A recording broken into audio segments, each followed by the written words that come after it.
Example, enter your project name. Example, DB, um, example, DB demo. So, ito yung pangalan ng project ko. Ano? Education yun. Yan, naselect ko na. Okay? So, ito na, no? .edu. Then, this. Then, continue. Next mo lang siya. Then, location natin, of course, make sure na location, PH tayo, Shatral.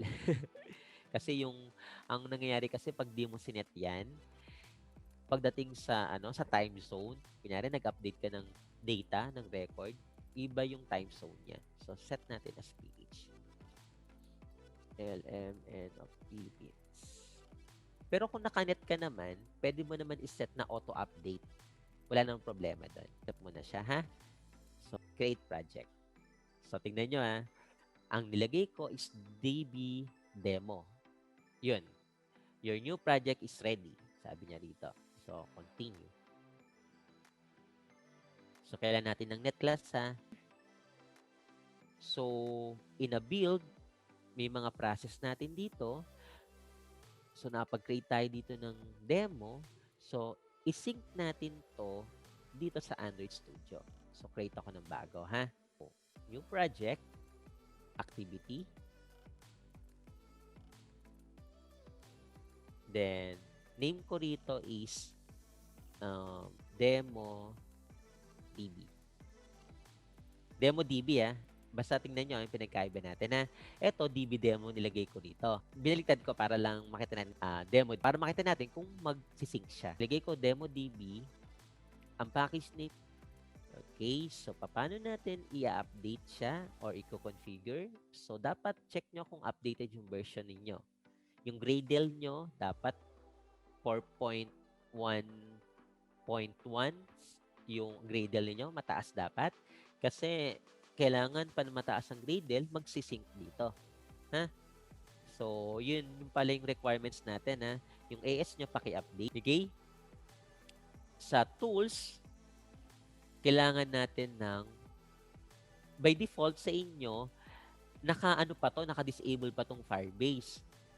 So, para lumabas yan, kiklik mo yung Firebase, may assistant yan. Okay? So, in your case, sa akin kasi nandun na yung Firebase, naka-activate na, pero sa akin, di-disconnect ko muna yung Firestore. Okay? So, sa Firebase, ang gagawin ko, magagawa ko ng bagong analytics. Ha? Para at least, makita natin yung second option. Kasi kanina first option eh. Ito yung second option. I-update ko naman yung Android Studio ko papunta dun sa Firebase. So, click ko yung analytics. Okay? Click yung analytics. Yan. So, hindi pa na-connect. Tama? So, ang gagawin ko, kailangan natin i-connect sa Firebase. So, connect to Firebase. Ayan. So, syempre, tanan. Ayan. So, tingnan nyo DB demo. Iris Education. So, tingnan nyo ngayon to. Ang pangalan natin dito, na project natin is DB demo. So, tingnan mo sa, ayan. Nakita nyo? DB demo to, di ba? Iyan na natin ulit yung natin, location. Refresh natin. Yan. DB demo. Di ba? So, DB demo, ito yung connect ko kay DB demo. Pares lang yung way. Nakapasok siya dito. So, pagka yan, yung console Firebase, click mo.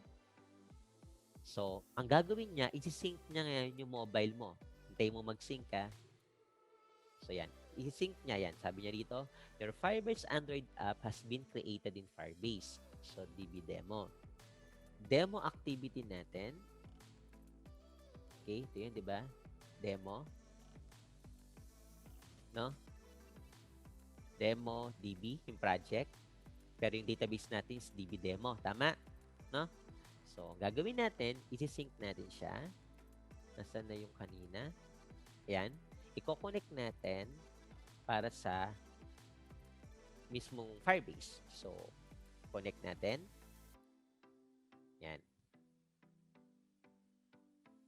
Your Android Studio is connected. O, di ba? Ang bilis. So, ngayon naman, yung add analytics na sinasabi rito, kailangan mo i-accept yung updated na Gradle. Okay? So, yung class path natin is com.google GMS Google Services 4.3.4. So, accept mo lang yung changes na yan kasi automatic naman na detect niya. So, kung makikita mo, nandito na yung Gradle natin. Yung Gradle. Yan. So, nandito na yung part ng scripts na kailangan. Okay, so step by step tayo class sa step 2. So, set up correctly. O, di ba? Ang galing. So, pagka na-set up yan, step by step lang class. Basa-basa lang ang katapat niyan.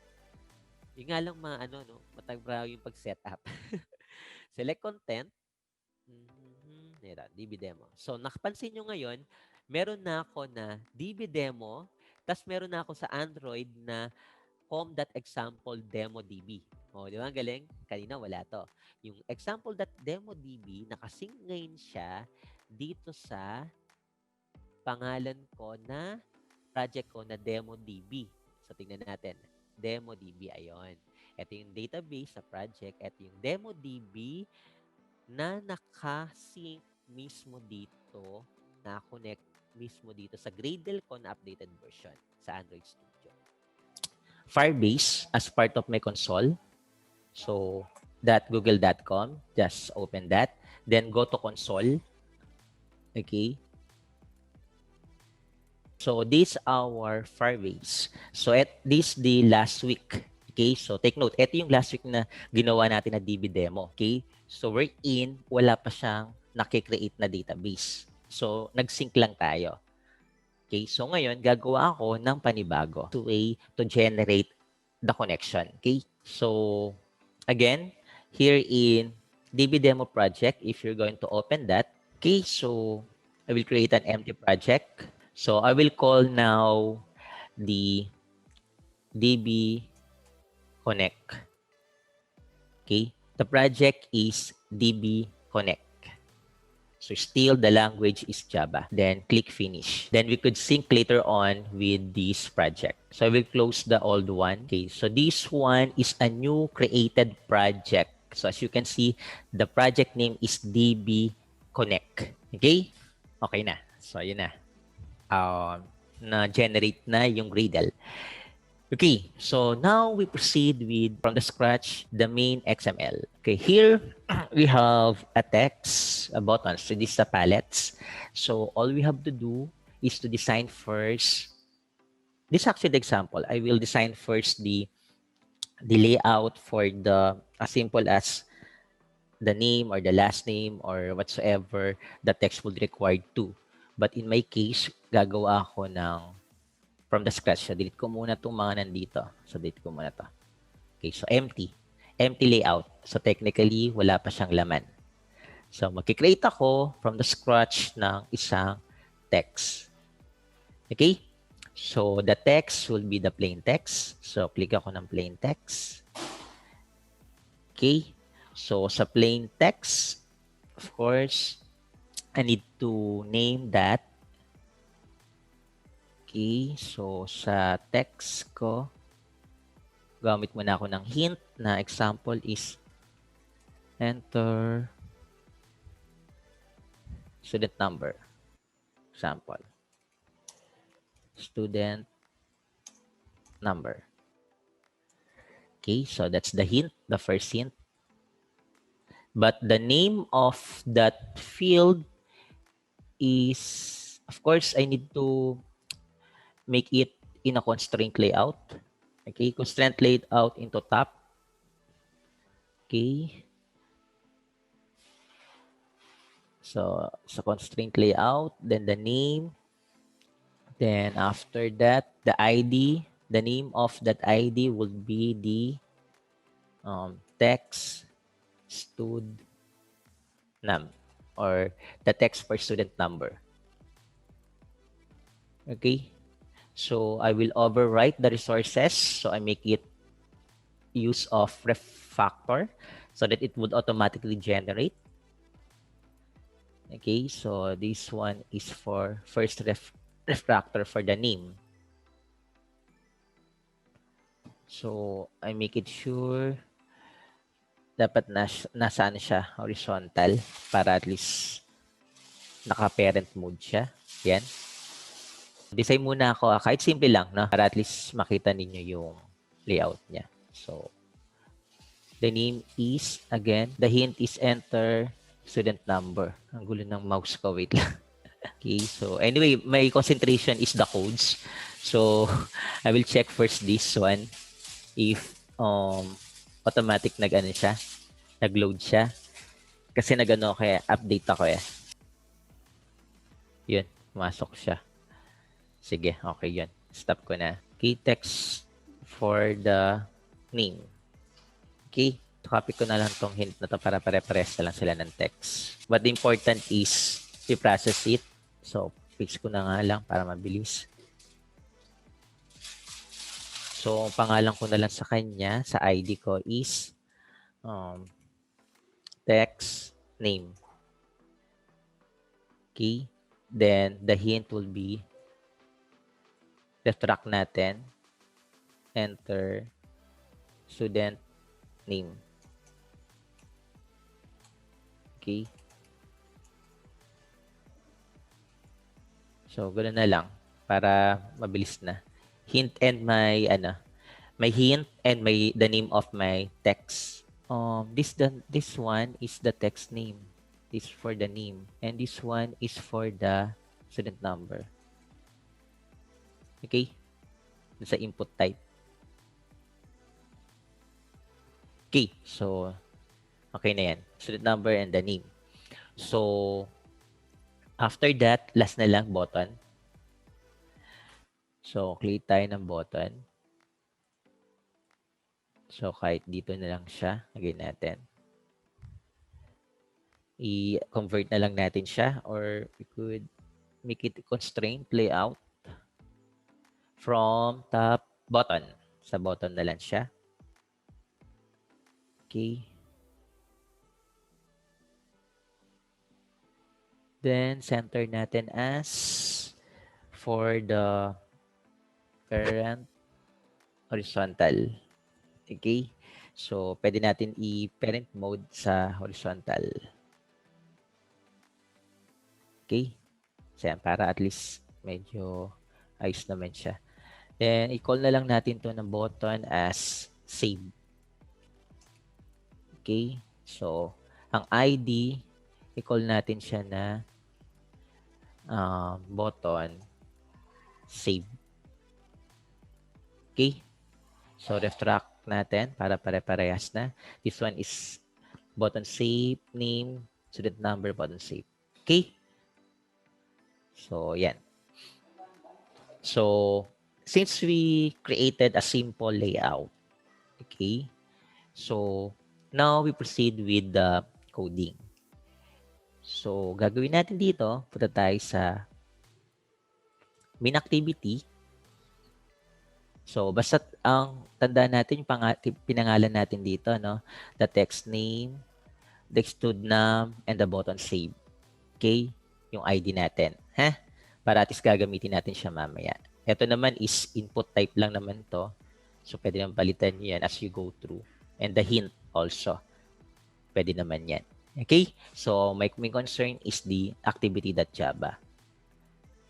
Okay. So, now in activity.java, so take note, we could import that part based on a different classes. So, kailangan natin mag-create ng edit text na i-call natin. Okay? So, let's say for example, before the override, so kailangan natin i-call is yung private. Okay? So, as part of our keyword, we have to create as an edit text. So, call natin siya. Mag-declare tayo ng variable para ma-call natin yung nilagay natin sa ID. So, yun muna ipaprocess natin. So, call muna tayo ng methods. Okay? So, example is, call tayo ng variable for student number. So, this one is for student number. And this one is for student name. Diba? Stud name. Yan. So, declare muna natin siya. Okay? Pati yung isa pa, after the text is yung button. So, yung button natin. So, button. Paano button natin is, tawagin natin sa example is save. Okay? So, we have already the text and the button. So, after that, you come up with that process. So, kailangan naman natin ng i-override yung process ng declaration natin. Okay? So, prior to that, so kailangan natin pumunta sa execution natin para i-connect natin. Check ko lang muna. Okay. Package. Example.db connect. Okay. Check. Then after that, call natin si Firebase. Okay. So, private. Firebase. Firebase. So, yung part dito na i-call na Firebase, so kailangan kasi na call niya na yung Firebase. Tingnan nyo. So, wala siya sa IntelliSense natin. So, simply because hindi pa siya nako-connect. So, meaning wala pa siya nakukuha dito sa part ng Firebase natin. So, ano dapat natin gawin? So, of course, we need to process that based on the real-time database process. Okay? Sige. I-accept ko. Punta tayo sa activity ulit. Okay? So, etong save na to, no? Yung pinaka-button, ang gagawin ko is pupunta ako sa tools. Okay? Kailangan kasi connect ko muna para lumabas si Firebase. Yun yung reason.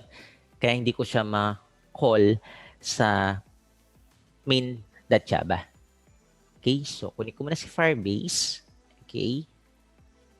Yan. So, nagawa na natin before yung analytics, authentication. Now, we proceed with the real-time. Okay? So, real-time database. So, kailangan nating store, sabi ito, store and sync data in real-time across all connected client.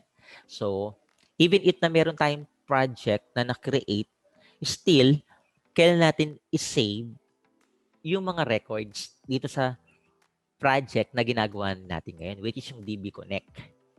Okay? So, gagawin ko, click ko yung Save and Retrieve Data. So, yung first step, no, connect to Firebase. So, all you have to do is to click Connect to Firebase. So, launch na yung browser. Unlike yung last time, na-connect na natin. So, gagamitin ko sana ulit yun. Kaso much better kung from the scratch ko na lang siya gamitin. No? So, eto yung DB demo. Ayan. So, ngayon, gagawin niya, i-connect niya ngayon yan yung Android Studio dito sa Firebase. Kung kailangan maging connected na siya. So, yun. Your Firebase Android app has been created in Firebase. So, we need to connect. Yan. Click connect. So, sabi ito, your Android Studio is connected. Okay? So, connected na siya. So, since connected na siya, ang gagawin natin, pumunta ulit tayo kay Google. Firebase console. Yan. Ito, Firebase console. Yan. Ito yung connected niya, yung DB demo na to. Okay, so click mo lang to. Since connected na yon. So, balikan natin mamaya yan. And then, tignan natin kung nag-connect dito. Yan, connected na siya. No? So, wala tayong problem. So, number 2. So, actually, this is the simplest way, okay, para makapag-connect tayo. Number 2, add the real-time database to your apps. So, how you could add that, click add. And then, this Gradle na na-build sa project layer, so example, gagawin mo sa kanya, accept mo lang, okay, yung changes. Para at least, mag-sync yung changes na yan, papunta rito sa, ano natin, sa Firebase natin. Okay, so yun lang may idea behind. Kung titignan ninyo, ang Gradle ngayon, nag-sync na siya. Okay, so importing Gradle from DB Connect. So, hintayin natin to. Which is nagawa naman to kanina. Okay, so once it process, yan, nag-check na yung dependency set up correctly. So, check na yan, no? Then, after that, punta ka na sa console. So, nandito ka na sa console. So, click mo tong console mo since connected na naman yan. Okay? So, sa DB demo, so click mo lang to. Yan. Yan. So, at least wala na nagpapapa kasi connected na naman to. So, pupunta ka ngayon sa tinatawag na real-time database. So, ito yung real-time database mo. Okay?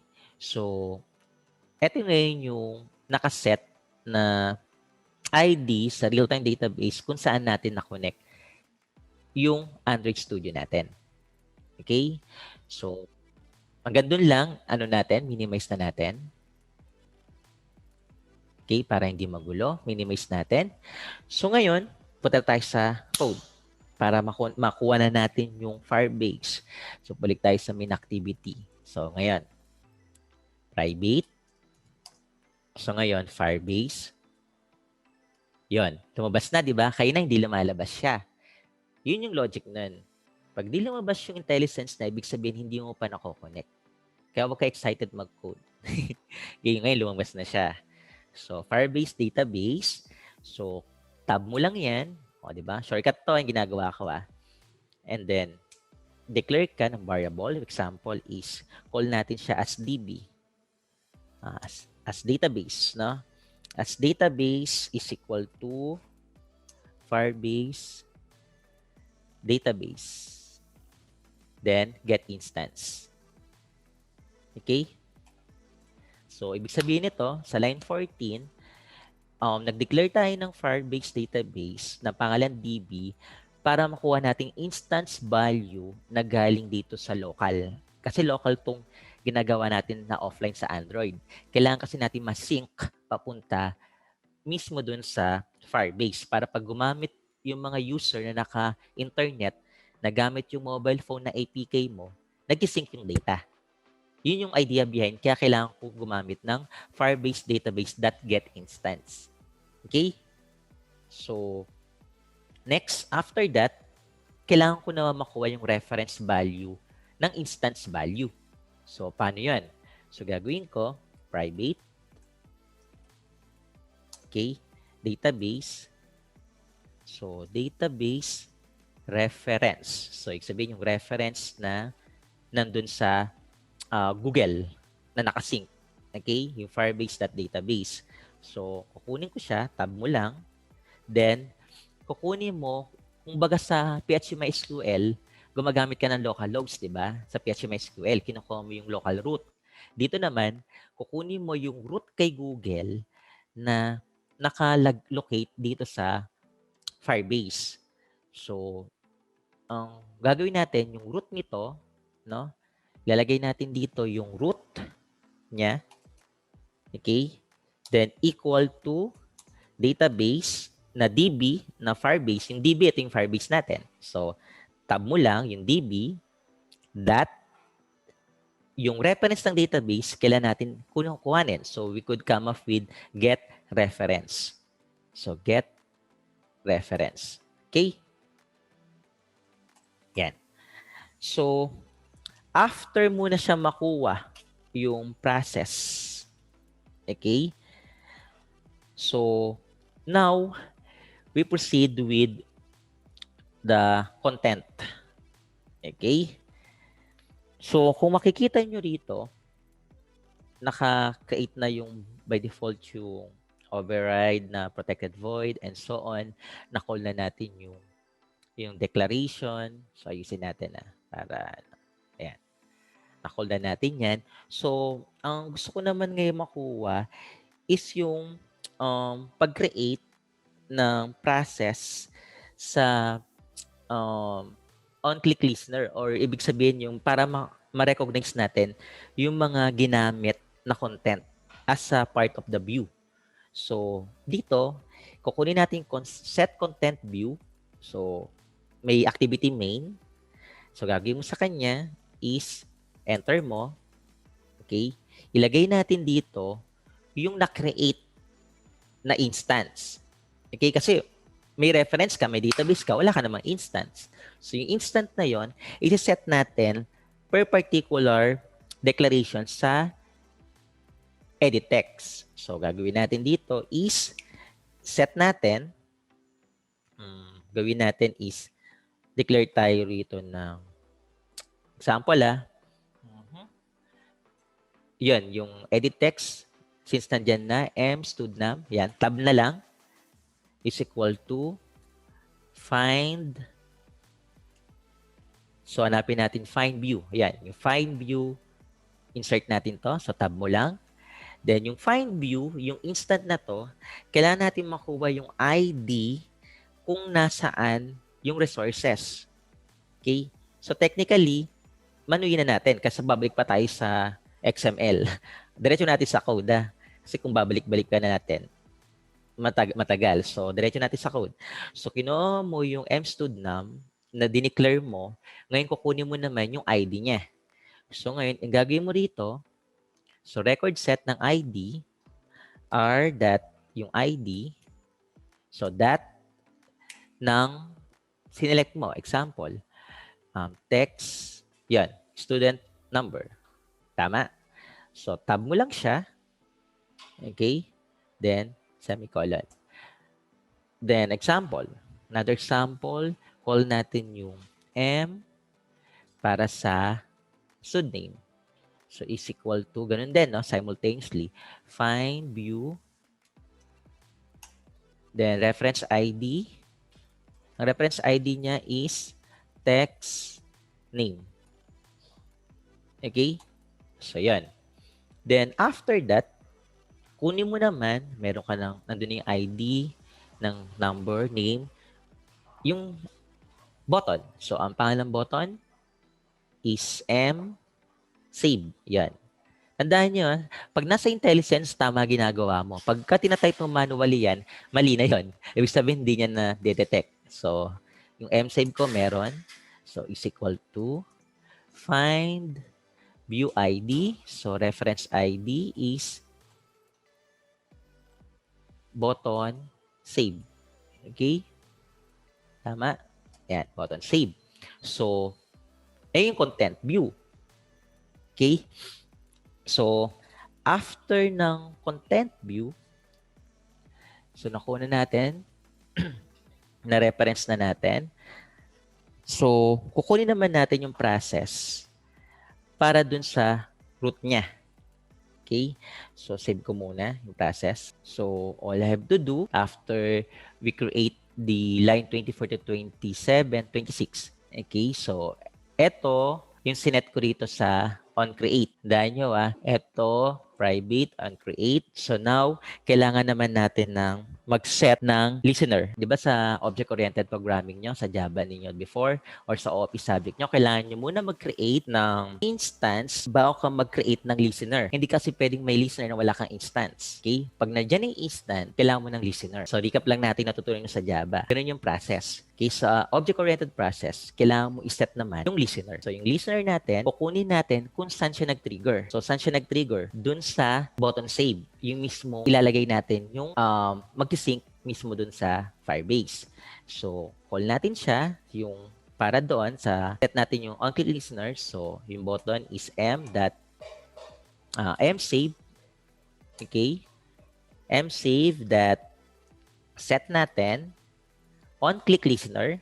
Okay? So, click mo on-click listener. Tab mo na lang para hindi ka mahirapan. Then, dito, mag-create ka ng bagong value. So, new view on-click listener. So, tab mo na lang din ulit. Yan, o, di ba? Automatic yan. Hindi ka na kailangan mag-type. Basta kabisado mo yung methods na ilalagay mo. Kasi yun naman yung rule sa object-oriented eh. Kailangan mo na ng instance, then listener. Okay? Then, pag na-create mo na yung on-click na yan, nandyan na. Pag kinlik mo na yung on-click, diyan ka na mag-set ngayon ng particular value na kailangan mo i-process. Okay? So, click natin. May override ka na. So, click natin. So, string. So, let's continue. String, yung name na ilalagay mo. As example, textstud number is equal to the name of student num. So, click mo lang yan. Yan. Ito yung sasabi ko, that get. O, di ba? Automatic. Na-update na siya. So, tab ko lang. Hindi ko na kailangang i-type yun. That's why I updated the Gradle. And it's already updated. So, get that text. Then, that to string. So, tab mo na lang. So, same with true with the string for the text stud name. Okay, is equal to stud name. So, that get text, that to string, semicolon. Okay, perfect. So, yan. So, as you can see, so, check nyo pagdating sa process. So, as I check, okay na. So, ngayon, check ko ngayon yung na-process na root value. Okay? Yung root value na. So, what I'm going to do is to set the root value. So, sir, ano yung root value? Ito yung root kanina na get reference. So, kailangan natin ilagay dito yung root. Okay? So, kailangan natin ilagay natin sa root that set natin yung value. Set natin yung value. Example. Yung value para sa sample, text stud name. Example, stud name. So, call niya yan. So, check natin, So, ngayon, open mo yung Gradle. So, ito walang laman, no? So, close natin para sure. Okay. Null value siya. So, i-run natin ngayon. Open succeeded. So, ito na siya. So, yung name muna gawin natin, no? Palitan natin yung name. So, example is, ang ilalagay natin, naglagay kasi ako ng value na name, no? So, asan na yung browser ko? So, check natin, tsaka to. Ayan. Check natin, mag-sync siya, ha? So, save ko, example, student name is Jefferson. So, pag sinave ko siya, yan. So, nandito sa ID na yung Jefferson. Okay? So, yun yung nakikreate niya. Nasi-save siya automatically. Okay? So, delete natin. Pag delete mo to, all data allocation including the necessary detail will permanent delete. Sige, okay lang. So, pag delete mo, wala na siya. Kasi ito yung pinaka-nag-sync sa database niya. Okay? So, balik tayo dito sa Gradle. So, yan. So, stop natin. So, kinol ko lang yung sa text. So, what if kung gusto ko mag-create ng root value mismo sa child? So, ibig sabihin yung gusto ko kasi yung structure ko kasi ng database. Gusto ko maayos. So, paano siya ayusin? So, ayusin natin siya dun mismo sa code natin. Okay? So, pwede natin siyang i-root pa rin. So, kunin mo yung root niya. So, gamit ka ng root as for, comment ko muna, root. Tapos, kunin natin yung child niya. Root child, yung pinaka, di ba, parent tas child. So, para maayos yung structure, kunyari, 01, 02, 03, naka-arrange siya. So, lagyan natin ng child. So, example, lagay natin ng value. Example, 1 or 01. So, yun ilalagay natin. Then, set natin yung value. Set value. Yan. So, ilalagay natin value nun kung ano yung set natin. Example, yung text, stud name. So, yun set natin. Okay? So, root. So, ngayon, dapat kung gumamit ka ng root, no?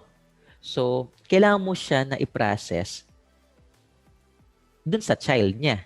So, dapat, babaguhin mo ngayon yung get reference mo. Gagawin mo, get reference, yan, dadagdagan natin yan, get reference that child. Ayan, that child na. So, there. So, ngayon, yung that child na yan, gusto mong maglagay ng example, sige, that child. Siguro maganda lagyan ko ng comment para hindi kayo mahilo. Saan ko pinagkuha. Sige. Lagyan ko ng comment. Ayan. So, lagay ako ng bago na ng child. So, sige. Private, Firebase, database, DB is equal to database. Yan, reference. Okay. Then, yung root is equal to db.get reference. Ayun. Perfect. So, pag nag-get mo na yung reference, add ka ngayon ng that child. Yan. Yung child niyan, yung path niya, yung string niya na ilalagay mo. Example, maglalagay ako ng pangalan is users. So, automatically, si users mag-generate niya. So, yan. Naka-instance yan. Itong root na to, na nilagay ko, naka-instance siya dito para ma-set nating root child na text to name. Sige, tingnan natin run ko. Run ko yung program. Kailangan kasi, ang mangyari is naka-root siya, no? So, succeeded na. Okay? So, good. So, puntahan ko yung browser. Okay, so, palitan ko siya. So, pwede mong palitan na to ng Jefferson. O, Jeff. So, save mo siya ngayon. Yun. Nakita nyo? So, may users na siya na 01 is si Jeff. So, technically, naka-arrange na siya. Ito yung mga user. 01, 02, 03. So, pwede ka na ditong mag-add.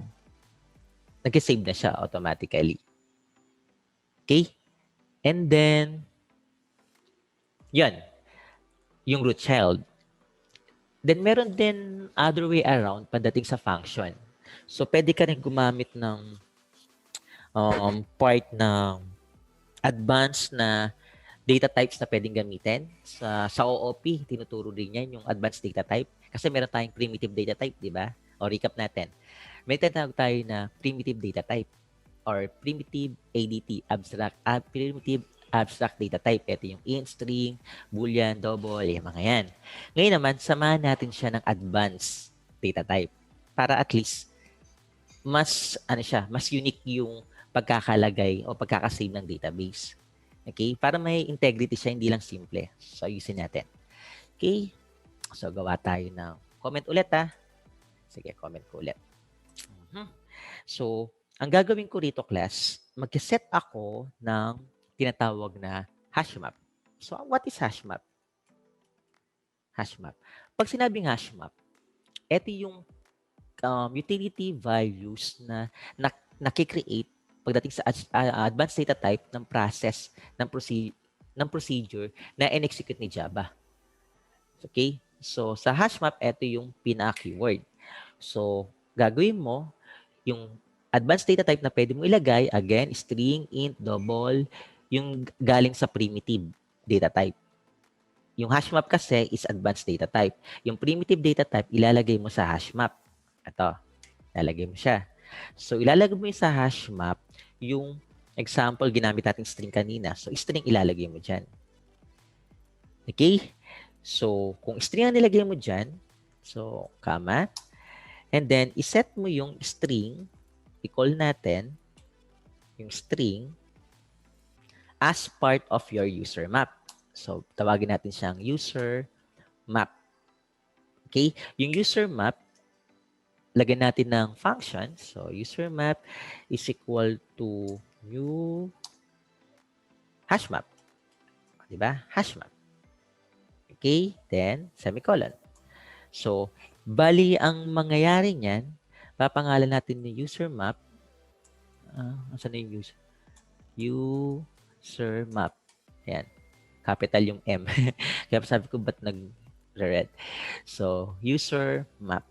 So, sa user map, may process yan. Pwede ka mag put in, put out, depende sa process. So, kailangan natin ilagay. Parang sa data structure, may push, may pop. Okay? So, dito, ang gagawin natin, kailangan natin i-push. Okay? Para at least, mapop yung value. So, sige. User map. User map. Ito, user map natin, no? Ito. Ito yung mga method na pwede mo gamitin. Pwedeng i-clear niya, i-clone niya, kukunin niya, pwede niyang i-put yung value, ilagay yung value. So, in our case, marami kasi yan. So, pwedeng i-replace, i-remove, no? So, marami kang pwedeng gamitin. O, display mo lahat, and so on. But in our case, kunin lang natin yung put string. So, tab, put, then, example, ilalagay ko put. Ilalagay ko, variable to yung ipuput mo. Variable. So, example, name. That's the variable. Okay? So, yung name mo na yan, i-call natin yung mismong text stud name. Okay? Then, semicolon. Then, after mo na put yan, put na rin natin yung yung user map ng user map na rin ng kanina? Name, student number. Stud num, example. Tapos, text stud. Okay, text stud num. Perfect. Okay? So, ayaw niyang typo in Word. Okay, fine. Hindi student number. Student number. Okay? So, variable lang naman to class. Kahit ang nilagay niya, okay lang. So, para lang ma-display siya doon. Okay? So, para makuha natin yan, kailangan natin lagay na yung pinaka-execution niya ng root map. So, root, then, that set value ng user map. Yan. Perfect. Yan. So, eto ngayon, yung value ng set mo sa user map, eto yon lahat. Bali, ang mangyayari dito, so demo ko ang mangyayari dito is magkakaroon ng user map dyan na ang variable niya, student number, name. So, maayos siya, hindi lang simpleng ganyan. So, syempre, i-run muna natin. No? So, stop, run. So, run ko ulit. So, marami kasing way, class, hindi lang yung kanina. No? Para at least, maayos natin yung data. So, yun, operation succeeded. So, ito na yan, no? Then, punta tayo sa nakasync sa kanya. Para walang daya, i-delete ko to. Yan. Delete. Para real time, no? Gusto ko empty. Yan. Empty siya. Null. No? So, yan. Ito yung inano ko ngayon, So, lagyan natin student number 1, 2, 3, 4, 5. Name. So, lagay ko rito is Jefferson. Okay? Pag sinave ko ngayon yan, ayan, nakaayos na siya. Ito ngayon yung users, ito yung name, ito yung student number. So, kung titignan mo ngayon siya rito, ayan, ito yung user map natin, ito yung users. Okay? Yung users natin na nilagay natin dito, may child siya, di ba? Ang child niya is Jefferson 1, 2, 3, 4, 5. So, yun yung sa user map. Nakaset yung value. Okay? Kasi gumamit tayo ng hash map. So, clear now. So, based on the users. So, ngayon naman, gusto ko naman na i-push naman yung mismong process na gusto ko is magkaroon ng unique ID.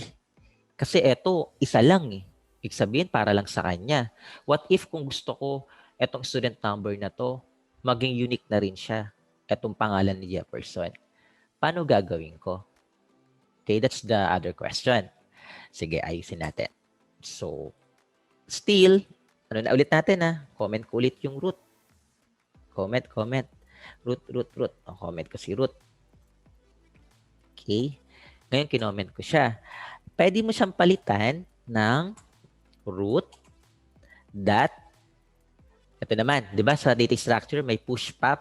Di ba nag-program kayo nun? Sa lab ninyo, may push, may pop. So, ano na ko siya? Kailangan ko siyang i-push para at least ma-process siya. So, kailangan ko ma-push yung value. So, push yung value, then set value ng user map. Perfect. Yan. So, eto ngayon yung pupush niya. Magkakaroon siya ng user map value dito sa tatlong to. So, save natin. Okay. Then, run. So, take note. Since updated na yung Gradle ko, dire-diretso na ako, di ba? Di katulad kanina. Operation succeeded. So, puntahan ko ulit yung browser ko. Para walang daya, i-delete ko. Yan, delete ko ulit. Okay lang mag-delete, no? Kasi wala pa naman talagang na-generate sa yung mga records. Okay? So, ngayon, maglalagay ako ng lamang dito, student number, 246-810. Yan. Jefferson. So, sinave ko siya. Ano nangyari? See, tinan nyo. Meron na siyang another ID. Unique ID na siya. Okay, so, ulit. Mag-add ulit ako. Ginawa ko to na 1, 2, 3, 4, 5, 6. Tapos, ang student name ko is si Leslie. O, si Leslie Ann. So, si Ann. Okay. Si Ann. Pag sinave ko siya, magiging 2. So, eto naman yung unique din yan. Nakita nyo? Ma-unique na yung identity niya. Para at least, hindi siya prone sa pagdating sa hacker, no? Kasi hindi agad-agad napapasok yung data natin. Okay? So, take note yung ginamit ko pala dito sa real-time database, kung di pa kayo nakapag-set up, just want to inform you, baka mamaya sabihin nyo, sir, paano ka napunta dyan? Okay? Doon sa real-time database na yan, kung nakapag-set ka na, yung project mo na yan, yun ang gagamitin mo. Okay? Nag-shortcut lang ako para mas mabilis nyong matandaan. Okay? So, yung part na ginamit dito is, kasi dalawang klase kasi yung mode na yan eh. Okay? So, yung gagamitin nyo is yung test mode. May mode kasing pipiliin. Tandaan nyo, pag inopen mo kasi ang real-time database, di ba, inopen mo yung project mo. Inopen mo yan. So, may pipiliin ka doon na 2 mode. So, ang i-click mo na mode, yung test mode. Okay? Para mag-real-time process siya. Hindi yung isang mode kung anumang mode yun. Kasi, ang tinandaan ko din gagamitin ko yung test mode . Okay? Para matest ko kung nag-work. Then real time, mag-process siya. So, ibig sabihin, yung apps ko na to, kahit saan ko gamitin, nag-update yung records niya. So, yun yung pag-save ng record. Okay? So, pwede na dagdagan yan, no? Ng clear and so on. And so forth. Okay? So, that's the real-time database connectivity. Okay? So, question. So, anyway, so thank you for listening. This is a simple demonstration for database connectivity using Firebase. Enable to you to save the data or the records. Thank you for listening and have a nice day.